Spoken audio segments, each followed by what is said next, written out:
What is up, guys? This is KH Limited. Welcome to episode 37 of Spill the Tearal, my JRPG podcast, where I go over JRPG news, releases, what I've been playing, want to play, and more.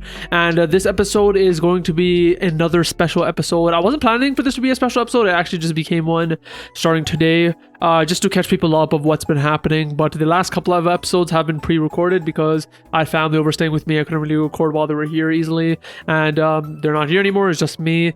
But my schedule is kind of fucked up, so I woke up like at 7 p.m. today, and I want to get the episode out today. The 5 hours left of today isn't really enough to plan an episode, record it, edit it, thumbnail it, etc. So I thought I would just, record this impromptu special episode. And pretty much what I'm going to be doing for this episode is giving my thoughts, kind of like a pseudo review of Dragon Ball Sparking Zero so far.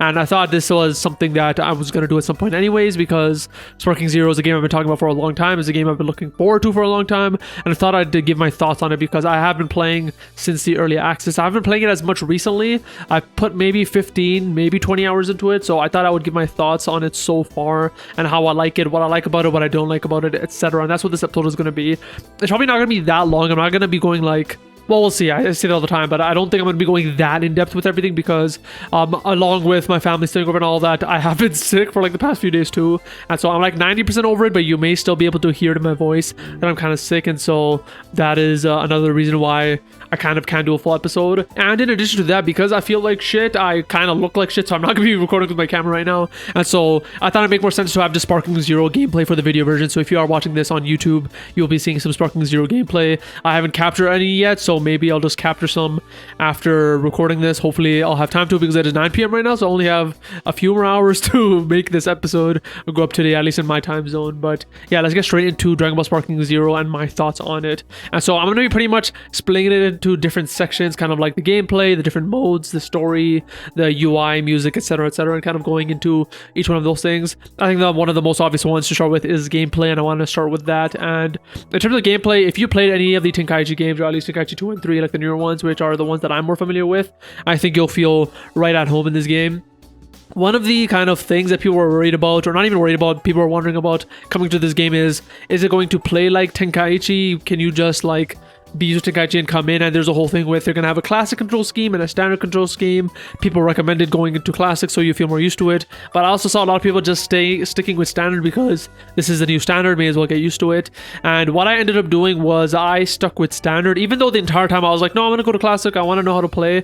But the more I played it, the more I realized that the standard isn't really that different from classic. There are like little differences, but really the main thing is that whatever you used to do with L2 and L1 in Tenkaichi is now on the R2 and R1. So like powering up is not L2 anymore, it's R2, things like that. And it kind of makes more sense to go to standard because the new controls that they did add to this game, like revenge counter, perception, etc., makes more sense for the buttons they chose on the standard control scheme. For example, perception, I believe, is circle on standard. Well, I don't believe, I know that it's circle on standard. Revenge counter is R3, but I believe on classic it's something else. It's like you gotta press 2 buttons, I think, for perception, and revenge counter I don't even remember. So they are like kind of more complex in classic in some ways because they're trying to shove new controls on an older control scheme, and I didn't really want to deal with that. And so I just tried to see if I could get used to standard. I literally got used to standard like in 2 matches, and so I decided to stick with standard, and that's what I did. But the thing is, it is customizable. My brother, who's someone I played with, he using standard, but he just switched the R2 and R1 with L2 and L1, so he's just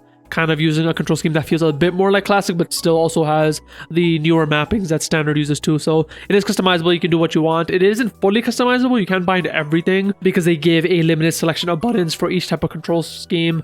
For example, I'm just gonna make something up, but say there's a control and you want to change it, they might just give you the choices of L1, L2, R1, R2 for it, and you can just like bind it to like X, for example. So it is customizable, but not fully customizable. So that is something I did want to bring up with the control schemes. But going back to gameplay, which is what I want to talk about, the gameplay is fantastic. It feels like Tenkaichi. I love it, and this is what everyone's been raving about. It feels good. Some people say it doesn't feel as tight as Tenkaichi. Some people say the opposite, that it's a bit too tight because to do certain moves or to pull off certain techniques, you have to be a bit more frame perfect.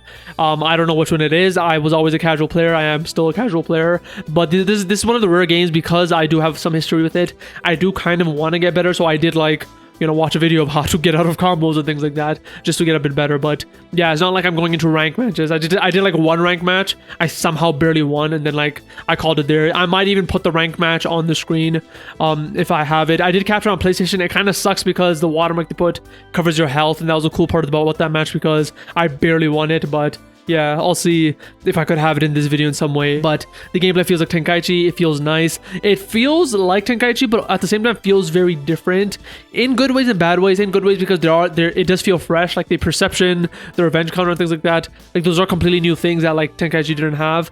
But there are some things where I notice where I don't know if it's just like not nostalgia. I don't know if I'm remembering the game wrong, but like at least when I used to play Tenkaichi, I used to use charge moves a lot. I don't know if they're called charge moves officially, but like the moves where you like hold square to kind of hit them in a direction harder. You can charge a move and hit them harder. You can charge like go and sometimes teleport and hit them harder. That was something I did in Tenkaichi a lot, I felt like, and I was using that a lot mid combo and things like that. But in Sparking Zero, I realized that I wasn't doing it that much, and so when I tried to make a concerted effort into adding those more to my combos, I realized that it wasn't really feasible, at least when I tried it, because when I tried to do a mid combo, it didn't work, and the only way I was able to pull off a charge move was to kind of stop my combo, then hold my attack, and if I ever did that, the bad guy kind of, or the other person I was fighting with, kind of saw that opportunity and hit me, and I was never able to really get a charge hit in. And so I don't know if they just changed the timing of things a lot, but like I realized that in this game I'm mostly just like pressing square and pressing triangle instead of like holding square and holding triangle, which I used to do a lot in Tenkaichi, where I used to do the hold down and triangle to trip them and things like that. In this game I'm just not doing it that much because it doesn't feel like I'm able to pull it off as easy as I used to. And again, I don't know if it's because I'm remembering the old game wrong or if they changed the timing or something, but that is something that I noticed in the gameplay where it just felt like Tenkaichi, but it does feel less complex to me because I'm not able to do as much of the things that I used to be able to do in Tenkaichi, even though they did add more things like perception, revenge counter, etc. In terms of like the supers and ultimates in the gameplay, they're fucking beautiful. I love them. I think it still has a problem of that you see in modern Dragon Ball games where like the tracking is just not that good. Like I get it if someone is dodging and you do a rush move and it misses them, like I get that. That's kind of like the balance of the game. You shouldn't be able to hit them all the time, but like the amount of times where like the person is literally standing still, charging, I do a rush move and my guy just fucking whiffs past him and goes like 18 miles past them. I'm like, why?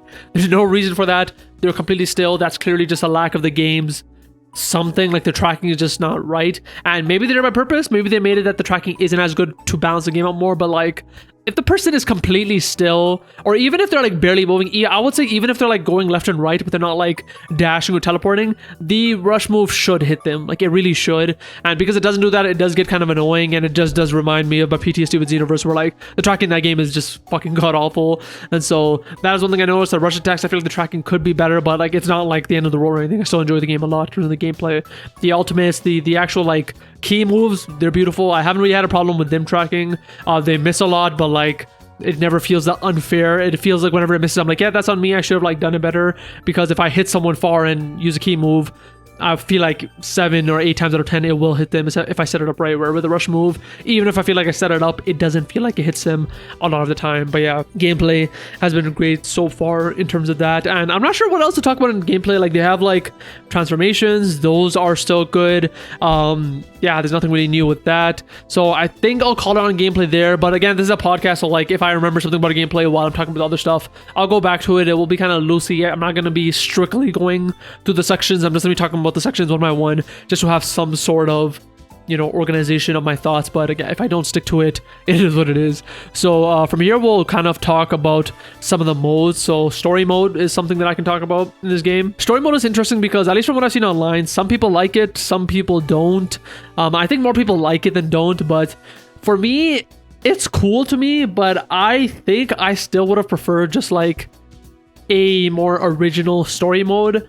I think they did the what if kind of whole thing in the episode battle to kind of separate itself from what a normal Tenkaichi story would be, which is just like playing through the story. Now if they just did playing through the story, I'm not sure if I would have enjoyed that more than the what if. I think the what if is cool. I think for me it's more because I didn't really experience the cool what ifs yet. I know there are very cool what ifs, I won't spoil them here, but like they introduce very cool what ifs with new characters. It kind of sucks that you don't get to play as those new characters, but there are very dope what ifs that I've seen online. But even knowing that those what ifs exist, I just think that they're so few and far between, because I'm literally seeing like the same like 1 or 2 things online, where if I was seeing like 10, 15, 20 what ifs that are fucking mind-blowing, I'd be like, okay, the story mode, like it was worth it. But like honestly, I wish they just went, even though it doesn't really fit in the game, so it doesn't really make sense. I kind of wish they went a more Xenoverse route where they, I'm not saying like take the custom characters, original character aspect. I don't really want that in Sparking Zero. That doesn't really fit. But I would have preferred if they did something original than what they did with the What If. And I know the What Ifs technically do have some kind of original content, but like use the current characters you have and just do an original story. Like bring back, like have something with like, I don't fucking know, like Deborah, Zamasu, fucking Black, I don't know, Topple, I don't know, fucking know, bad guys or whatever. They like team up and do something original where like when I'm playing the story, I'm like, okay, I want to know what's happening next. Where like I played a decent amount of Sparking Zero story. I didn't play that much. I finished Vegeta's. I'm pretty far into Goku's. I'm decently into Gohan's. And like again, with the What Ifs, I kind of experienced like they've been so minor where I'm just like, okay, it just feels like I'm playing like a very GIMP version of the normal story, and it doesn't feel that cool. So because the cool What Ifs are so few and far between, I haven't been feeling that. And because some of the What Ifs are just like honestly fucking like boring, it just kind of sucks. Where like there are some What Ifs where if you do the hard condition in the battle, it just ends the story.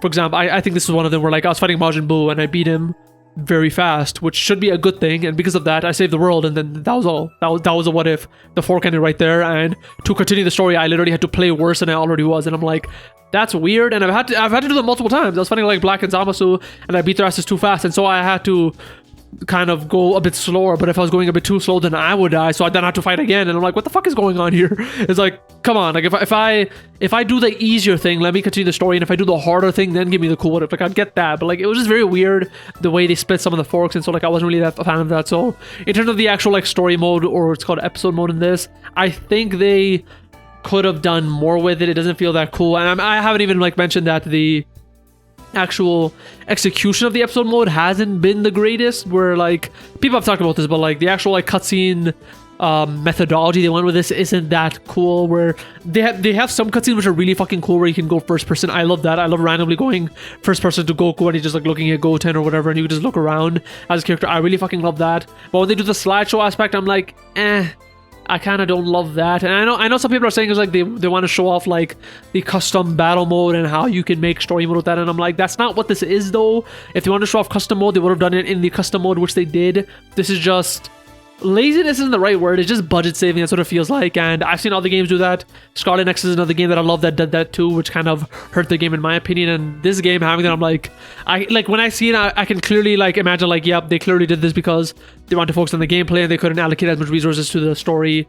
That's what it 100% seems like. It does not seem like that this was their vision and this is what they wanted to do. It does not feel like that at all. And so the episode battle mode feels okay. I know some people love it. Maybe I'll feel different about it when I go through it fully. Again, I'm not even like 30% through it probably, and so it is fun, but at the current state, because this is kind of like a review in progress type thing, I think it's okay. I don't love it. And the thing that kind of sucks about it, because, you know, I'm an adult. I used to play this game with my brother. He's an adult too.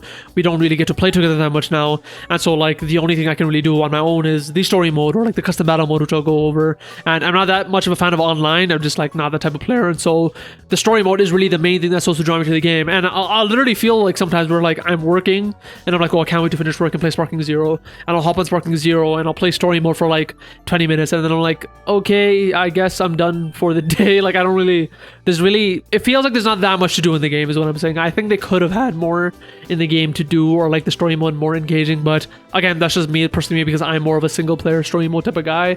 That's kind of how I felt with the game. But like the actual like local battle of the game, like when I do get the rare opportunity to play with my brother or someone like that, I know like the game feels fantastic. And so that's just kind of how I feel about the episode mode. And from there we'll move on to the custom mode, which is the kind of new thing they introduced in this game where you can actually customize your own story and upload them and play other people's levels, which is very cool. And my opinion on this is, when they were first showing it, I thought it was cool. It's something that I'm probably not going to try. Is like, whatever, I'm definitely not going to make a level. I don't really care about that. But when I got the game, I did play some levels, and honestly, they were pretty cool. They aren't as in-depth as I thought, especially because the game did just come out, so I'm kind of waiting to see when people make more in-depth ones, because there are some like very minor cutscenes and you fight. But like when they were kind of showing it off, people were like, oh, I'm gonna make a battle that does this and you get to do this at this condition, and then when X and Y happen, this will happen. And like there hasn't been any of that. There has been some of that in the ones that were already pre-baked into the game that the developers made. Some of those have been a bit more complex, which is cool, but the ones that players have been making right now have just been basic like, oh look, is these two people fighting? That's cool. That's all it's really been so far. So I can't wait to see it become a bit more complex and people making cooler stuff. And I don't know if I'm doing this wrong, but I realize that I can't see the conditions that people put in the levels, because I thought the whole point of the custom battle mode is that once you beat the level, you're able to see the conditions, and based on those conditions, you're able to kind of pick which fork you want to go to and kind of understand based on the conditions how you want to play the level. And that works with the custom episodes that the developers made, but the ones that I'm actually playing online, there's no way to see that, which kind of ruins it for me, because what if there is, like, once I beat the level, the thing I kind of want to see is like, okay, so what else could I have done? But I can't really do that. So I'm not sure if I'm just looking at the levels wrong or what, but I'm not able to figure that out. So if anyone does know that, let me know. But that's something that I've realized. But even if you could, I did notice that I was looking into the conditions of a custom battle that the developers made, and I cannot for the life of me understand it. I think of myself as someone who can, for the most part, understand slightly complex things. I do programming sometimes. Like, I get that kind of shit. So I'm like, this is kind of like a simpler version of a program.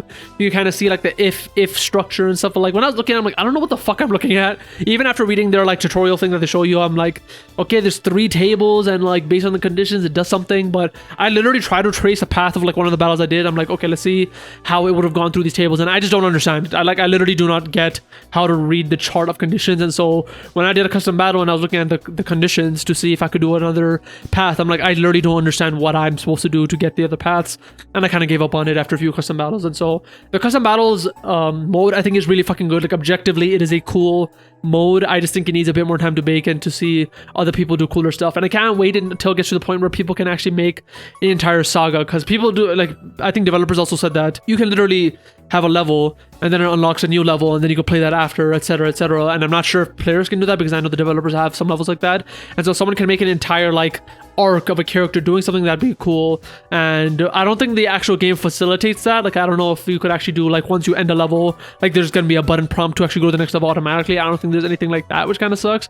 But I do want to see if there is some point that people do that, because I did experience things like that in like Little Big Planet and games like that, which had custom levels. And so if we can get something like that in Sparking Zero, it would be dope. And one small nitpick about custom battle mode before we move on that I kind of don't like is the highlighting of the text that's customizable in the dialogue, which I get what they did. And if you don't know what I'm talking about, for example, if you're watching a cutscene and a character says, "Oh, I'm gonna beat you up, Goku," it'll highlight the word Goku in green, because that means that word was something that the player put in that sentence. So the sentence was, "Oh, I'm gonna beat you blank," and the player put Goku for this cutscene. And that's cool. Why are you letting me know that? That just like breaks the immersion for me. Like, it's just so like, I don't know, distracted to me, where every sentence seeing those green letters, and I'm like, okay, so I can kind of see what about this level is customized. Like, I don't want to see that. Just have the dialogue be like, "Oh, I'm gonna beat you, Goku. I'm gonna beat you up, and we're gonna go to the land of Kais and fight." Like, if it just said that in a white dialogue, I'd be cool. But when Goku is highlighted in green and Land of Kais is highlighted in green, I'm just like, it just makes it so obvious that this is just a player created level, where if they just kept everything uniform and white in the dialogue, I'd be like, oh, I would just kind of forget this is a player created level. Probably I would just think like this is some kind of like story mode kind of thing. That's a very, very small nitpick, and it's so small that they could literally just like have an update where an option could be turn off green text. Maybe there already is an option, I just don't know where to find it, but like, that is definitely something that I would turn off, because I don't really want to see that. I don't care about it. I don't know why I, as a player of a level, need to know that that is a decision that the creator made. That's not something that I should really be able to notice about a level, but that is a small nitpick that I noticed about the custom battle mode.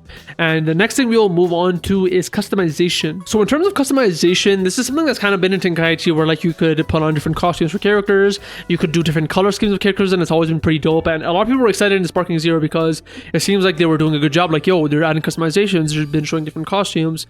You saw the Yard Art costume for Goku, and I think Gohan, they showed a different costume, and people were very excited about it. And now that I have the game, I'm honestly a bit disappointed with the costumes, and I think I have been seeing the sentiment online where like there's not that many costumes. Honestly, there's like maybe 1 or 2. Even for the most important characters, there's not that much, and if there are a lot, they're like the most minor thing, where like Goku Gi with slight damage, Goku Gi with a bit more damage, Goku Gi with a lot of damage. It's like shit like that, and I'm like, I don't know if that's what people were looking for. Like, I want Goku with his normal orange gi. I want him with his end of Z gi. I want him with his Whis gi, which they do have, but they don't have the end of Z gi. They don't have his dope ass jacket from the Broly movie. I'm sure there are probably different outfits. Like, they don't like that outfit he wore in the Cell Saga with the bomber jacket. Like, what do you guys like? Those are such good costumes. I'm like, maybe those will come as DLC, I guess, but like, I don't know if they need to be DLC. Like those are like basic things, and there's so many characters that don't have costumes because they didn't have any canonic costumes in the canon. And in that case, I'm like, just make some. And I'm not even saying like you need costumes, just do like color schemes, because Tenkaichi, one of the things they did have was like every character had costumes, but every character also had color schemes. So for example, like with Vegito, you could have his blue and orange gi. If you use the second color scheme, it would be a black and orange gi, which is fucking dope. And every character had something like that. They had like, I don't know what the number was, but I think every character had like 3, 4, 5 customizations, maybe something like that. Something like that, I can't really remember for sure. But the point was every character had something, where in this is like, for example, my favorite character is Hit. From my understanding, he doesn't have costumes, and there's literally just like nothing I can do with him to customize him. Like, it'd be cool if I can change his coat color or something, or like if they just want to make some other costume for him. I don't know what the hell they would do, but like do something. Like, like you guys talked about, the customization has some kind of customization. So the customization in this game honestly has been pretty disappointing. They have like a decent amount of customization for the characters that you'd expect, like Goku and Vegeta, but for other characters, like you just really don't, which kind of sucks. Like I haven't played as characters like maybe like Goten and stuff. Like I don't even think Goten has customization, which you could. Like does Goten even have his like super clothes? Like in Super, he's always wearing like that more traditional outfit that you see in Super. I think it's like that blue, I don't know what it's called. Like it has like those white pants, those like black shoes. I doubt that's even a costume. I don't know if it is. So like there's so much costume they can add that they haven't, and like they really should be adding more on top of that. And so while they do have a lot of characters, in quotes, a lot of them are just transformations, the customization honestly has been a bit disappointing to me, and hopefully that is something they add upon. But the kind of like the positive side to the customization is I do like the way they handled it, where like it is not a paid thing. There is a store in the game, and in the store you just buy stuff with Zenny, and Zenny you could just get from anything in the game, whether you do a local match, an online match, a story mode, or whatever. You get Zenny, I feel like, from doing pretty much everything, and using that Zenny you can just buy different costumes. But again, when I was in the store of the costumes, I remember when I first turned on the game, I was like, oh shit, look at all these costumes. You have this one for Trunks. Trunks has a decent amount of costumes. You have a bunch for Goku, Vegeta, that's for Android 18. And I'm like, I can't wait to see how this updates throughout the game. And as you play the game, the store does update. But like, I keep coming back to the costume section, and that just isn't really updating like at all. Like, I think it updated very minorly, but like, I was expecting like, oh, they're gonna add more costumes. Like there'll be like more costumes for like Black. There'll be some for Zamasu. There'll be some for whoever. But or like Bardock. Like Bardock has like one, but like they're just not updating the costumes. And I'm like, this is so bad.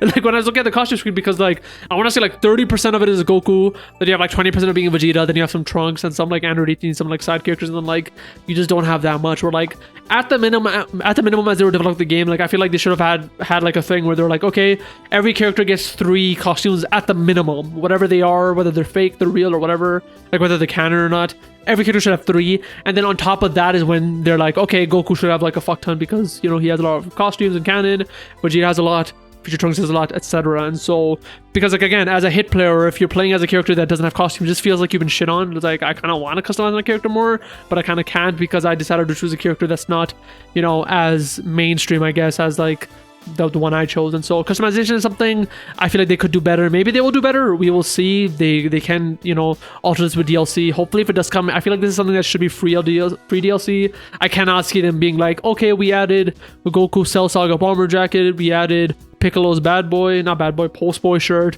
Vegeta's bad man, where the fuck his shirt said, and pay $10. Like, they better not do that. Just add them as free updates overall, because they handled the store so well already. You might as well have these just free updates that come out slowly, and that'd be cool. I guess kind of related, but not really. I just heard some people complaining about this, is that the stage selection is also kind of sparse, kind of the costumes, which I kind of agree. It has, I don't know how much stages it has. It has like 10, maybe 10 plus. Some of them has like a night and day section, and I do agree they are kind of lacking. They are kind of generic. Like you have like the rocky fields, the grassy fields, etc. You have the Land of Kai, the Hyperbolic Time Chamber, but like, it's just weird that they didn't update. Like, Super has introduced so many cool maps. It's like, why didn't you add that many? Like, you have the Tournament of Power, but like, what about the Universe 6 and 7 tournament? Not only did they completely skip that in the story, at least from the ones I played, they don't have a map for it. One of the most perfect ones, and like, especially because like it kind of fits with the rocky field or the grass field kind of genre. Why not the fucking ice field from the Broly movie? That would have been fucking perfect, but that's not one, and that really wouldn't makes sense for the DLC because you already have Broly in this, so it's kind of weird that that's not a stage. So like, I can kind of see the complaints for the stages. For me, it hasn't been that bad, where like I just haven't been focusing on that, but I do understand that people, you know, have those complaints of like they should add more stages soon, or like over time they should add more stages, and hopefully They do, because I do agree that can be something that's added on in addition to the costumes. Just going over some more smaller things. Music in the game, I think it has been pretty good. I think I like that when you go to sparking mode, the music changes. I think you can change your music that per character when you go to sparking too. So if you're on a custom track, that's cool. I kind of don't like that there's that one track, the Dragon Ball Super opening, that whenever it comes on, it blocks recording, which kind of sucks, because if you're in a match and that music comes on, you just cannot have it record anymore, which is fucking whack. So that's kind of weird. But yeah, the music has been pretty good. I don't think anything has like jumped out to me being like, oh, that's fucking amazing. But I think that's because I haven't been able to play the game. I haven't given it a full chance in terms of music so far, because the only time I've actually been able to play it on the TV is when I got it. And since then I've been playing it on my Portal, because like I mentioned at the start, I've had family over. I kind of let them have the TV and I just kind of played on the Portal in another room whenever I want to play. And so I haven't been fully engrossed in the music. And so the more I play the game, I'm sure the more I'll be getting into the music. But just a thing with me is that the music isn't that important to me in a game. When a game has really fucking good music, I notice, like Final Fantasy 16 or Kingdom Hearts. But for the most part, whenever a game has like even decent music, I usually don't notice it, because that's just not the type of person I am. So that's what I want to mention in terms of the music. And I want to say one of the last thing, actually no, one more thing I want to mention before the last thing is they have like this Zeno and Whis stamp system, which is, I want to say it's kind of like a daily system. I think it doesn't really feel like it. Like in other games that have dailies, like Fortnite or like mobile games, like I kind of usually look at the dailies. I'm like, okay, let me hit these dailies. I do them and I finish it. Where this game, I think, is like that, but there's so many and I never really look at them. And this is maybe on me, but I just straight up just play the game, and whatever I finish it. That's all. I don't really actually go to them and see what there is, mostly because I think their actual rewards for the dailies and stuff kind of suck. I know I think they have Dragon Balls and stuff as some of them, which are cool, but I want to say, like, at least from the ones I got, like 99% of them are like titles, and the titles are kind of shit. Is like, oh, Vegeta, Super Saiyan God, Super Saiyan Silver, that's your title you get. Like, okay, I guess that's a title. And so they have like a bunch of titles for every character, and like I don't even know where you put the titles. Like I've looked at my player card, I haven't seen those as titles, so like I don't know what they really mean, honestly. But yeah, the actual daily system I think hasn't been the greatest for me. Again, maybe I'm doing it wrong, it could be on me, but yeah, the more I get into the game, I'm sure the more I will look into the Zeno and Whis kind of stamps as daily system. And one of the last things I want to talk about before kind of ending this review in progress of sorts, and one of the most negative aspects of the game, and I know this review-ish has been kind of sounding pretty negative. It's not. I love the fucking game. The gameplay trumps all in this. It's a Dragon Ball Tenkaichi game. That's what matters. That was very positive about it. I'm just giving my honest criticism of like what they can change. Things they can change, like the episode battle mode, they won't change. And I don't think that's bad, but like that's just a personal piece of criticism I've had. But other things like customization and the stages, that's stuff that they can change over time, and that's why I want to bring it up. So if this feels negative, I don't mean it to be that way. The next thing I'm going to be talking about right now is actually negative, and I do mean it this way. So one thing that I think this game really botched and is not good, and I think they won't change, is the UI. And no, I'm not talking about Ultra Instinct, I'm talking about the user interface. And even more than the UI, I think the UX is an important part to talk about too. User experience is what that stands for if you're not familiar. But the UI and UX of this game, in my opinion, has not been that good. In some ways, it looks cool, like the actual menu of like the entire main menu of the game, where whenever you switch modes, it kind of shows Goku going into a different location and doing things. I love that. The creativity of that is awesome. I really like it. But let us skip if we want to. Like if you want to go to another mode, let us, like once we switch, if say we press X, it just skips the animation and you're there. Just do that. I don't need to see Goku going everywhere every single time. And that's just like a minor nitpick. I'm talking about like the actual like UI design has been for the most part very, very bland and generic, which kind of sucks to see, because in Dragon Ball Tenkaichi, it seemed pretty cool. Like I kind of remember how the main menu looked, and the main menu was a lot simpler than this game. It was just like, I think like Gohan in a car or something, driving or something like that. And like, but the actual like design elements of the UI when you switch it, when you're going between menus, they looked cool. Where in this, everything is just like a black bubble with a white stroke. The character select screen, the white stroke, and like the score goes everywhere. Like it just does not look good. Like I remember when they actually showed the game off for the first time, everyone's like, this is early UI, right? Like they're gonna change it out, and everyone's like, and a lot of people are like, yeah, they're probably gonna change it out, and now it's been the exact same. The character switching is like that too. It just doesn't look that good. And if it just didn't look good, that'd be one thing. Like if like a user interface doesn't look good, I don't really care. Like I care a bit, but I'm like, whatever, you get over it. But I feel like the actual like experience of the UI for me is what's kind of hindering the experience, where I'm like, this just does not feel good in a lot of ways. So like one of the examples I already mentioned was the main menu, like going to different modes. It feels kind of laggy if you're trying to speed through it and trying to get through something fast, because you kind of have to watch the animations, and it kind of feels like you're loading through a lot of stuff every single time. But like, I think a lot of people mentioned this too, but the character select screen has just been fucking annoying to use, because especially if you're playing online. Like me and my brother play online, we're in a private lobby, meaning none of us are like, you know, rushing anywhere, but they still have like a 45-second time limit for your characters. Now when you have a 45-second time limit and you're trying to choose 5 characters, and if you're playing like a DP mode where you gotta do some slight math to pick your characters, that is kind of pushing it. Like you gotta kind of rush to pick your characters.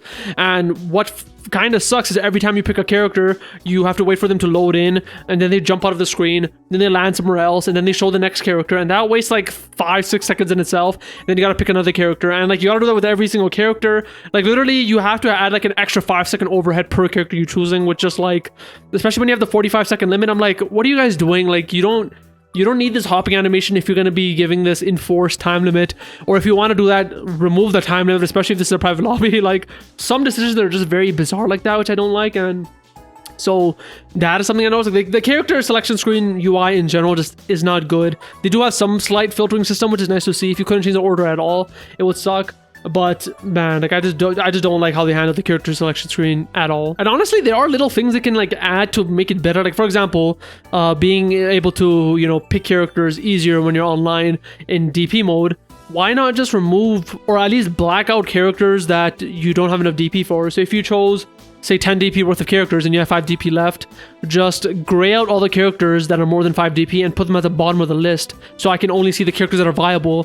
Where like usually what's happening is like I need a character that's like 5 DP or less, there's like 8 more seconds left, and I'm going through the list and I can't find a character that fits as fast, and so I end up picking a random character and I use that to fight, which kind of sucks. And I noticed that a lot happening with like happening pretty often, where I was fighting with my brother and we'd be making teams, and instead of like the old days when we would play kind of locally, and I'm not sure if this is a problem with local or not, because I haven't tried that, because you know, we're just playing online. But whenever we used to play locally, it used to be a thing like, okay, let's pick our teams. We used to take like a minute, 2 minutes to pick a team. We might theme it, we might pick whatever, we might just pick a roster of characters we want. But the point was, there was a deliberate decision of the team we were picking, and that's what made team battle so fun. Being able to do the 5v5, it was so exciting because you got to pick, you know, a specific team.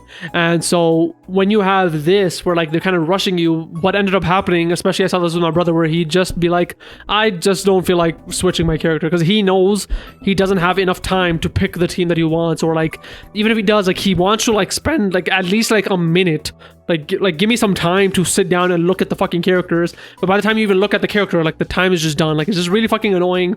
I really think that they should just have the option where if you make a lobby and every slot was private, which you do get to choose, that's something you get to choose, just move the time limit, and then you can just have, you know, take your time with choosing teams. Because yeah, I played a few team battles, not a few, I played like a decent amount of team battles with my brother, and what ended up happening is just we chose like the initial team, and every battle after that was just us like maybe switching one team member out with another, maybe 2 or 3. Sometimes we just get stuck with whoever our cursor was on about when the time went out, and we just end up, you know, fighting with whoever we have, and which is fine. The game is still fun, but like, come on, like fix that entire aspect of the game. The character select screen situation of this game to me is just pretty bad, not only like in terms of visually, functionality, time-wise, just like isn't that good. I respect what they try to do to kind of have the characters land in the map and then kind of seamlessly, in quotes, go into the match, but the execution, in my opinion, isn't fully there.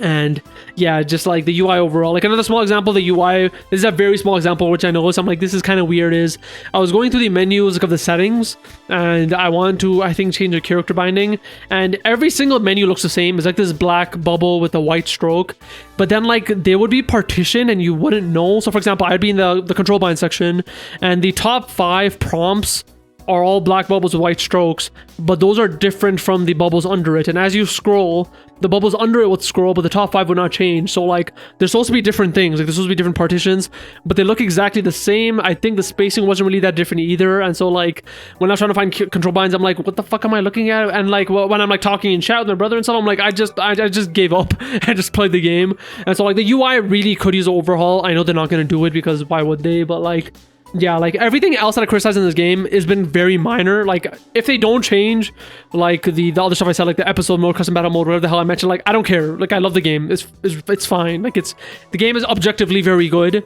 but the UI I think is objectively not good. That is the one thing where I'm like, you guys should have done better with this, and it is what it is. I do respect that they try to have more of a vision with it, with like the menu and like curating it to be more visual and interesting. I love that. I'm not saying that's bad, but like the execution could have been better is all I'm saying. But yeah, that's pretty much my review of Sparking Zero. Again, I just want to say again at the end, because I kind of hate reviews that I watch sometimes where like they clearly say they like the game but it didn't sound like it, and I know that's how my review sounds. So I just want to reiterate, the game is fucking amazing. I love it. It's what I wanted gameplay wise from a new Tenkaichi. It feels like it. Visually in battles, it's fucking amazing. I love seeing the ultimates land. They feel so good. They feel so satisfying. Even though I had criticism of the episode mode, that doesn't mean that I hate it. I enjoy it. I love I love playing it. Like I do. Like I love going through it. There are minor UI things I don't like. I don't like that I can't go back into the fork and just do the battle that kind of forks off the battle path. I kind of have to do that entire level again, which kind of sucks. But again, it's a nitpick. The mode overall I do enjoy. The gameplay enjoy, and this is a game that I honestly will probably be playing for years on end, because that's what I was doing with Tenkaichi 3. But yeah, we'll see how this game kind of keeps going into the future and how it's going to be supported. I believe we already know that the DLC are coming, I believe, early 2025. I think they said all 3 of the ones that are coming with the season pass are early 2025, but yeah, I cannot wait to see how they handle Beast Gohan, Superhero. They're adding Daima, which is pretty dope. Episode 1 of Daima was fucking dope too. I love that too. So yeah, I'm just very excited to see where this game goes. And hopefully you enjoyed this impromptu special episode of Spill the Tearal, where I kind of do this review of sorts of the game.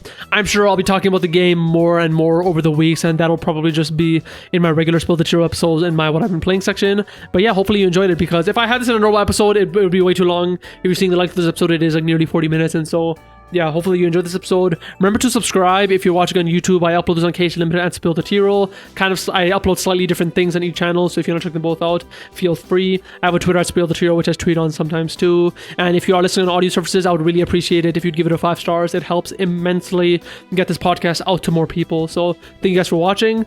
Hopefully you enjoyed this episode, and I will see you guys next week for episode 38. Peace.